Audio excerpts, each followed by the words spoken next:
हो. पण तुम्ही बोलता स्टार्टला काही ते बोलतात फक्त नाना बोलत आहे. नानाभाऊ दाभोळकर खून प्रकरणाचा 11 वर्षानंतर निकाल आलेला आहे. दोन जणांना शिक्षा झाली, 3 निर्दोष मुक्तता झालेली आहे. तरी दाभोळकर कुटुंब या विरोधात उच्च न्यायालयात जाण्याच्या देखील तयारीत आहे. आणि सूत्रधारांना सुद्धा या सगळ्या सूत्रधार कोण आहे या पाठीमागचं हे महत्वाचं शोधून काढण्याचं. बघा, या प्रकरणामधला जो वेळ लागला तो निश्चितपणे त्रासदायक आणि क्लेशदायक होताच. पण आज न्यायदेवतेने जो निकाल दिला त्याच्यामध्ये जे 2 शूटर होते त्यांना लोकांनी पाहिलेलं होतं. त्या दोघांवरच आज त्यांना जन्मठेपेची शिक्षा त्या ठिकाणी झालेली आहे, असा निकाल आलेला आहे. या निकालाचं आम्ही स्वागतच करतो.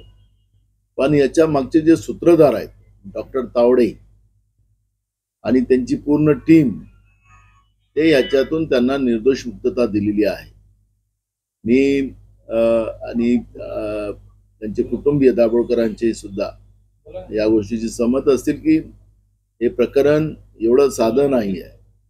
याच्या मागचा जो सूत्रधार आहे, कारण की ही जी कीड आहे जी समाजाला लागलेली आहे, ही चांगल्या व्यक्तिमत्वाला ज्यांनी अंधश्रद्धा निर्मूलनाचं काम हाती घेतलेलं होतं, अशा व्यक्तीला जीवे मारून शाहू फुले आंबेडकर विचाराचा खून करण्याचा पाप ज्या लोकांनी केला त्यांना सजा मिळालीच पाहिजे.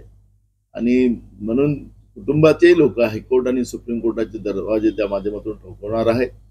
आम्ही त्यांच्या पाठीशी आहोत आणि निश्चितपणे आजचा निर्णय, त्याची सुरुवात जी झालेली आहे त्याचं स्वागतच आम्ही करतो.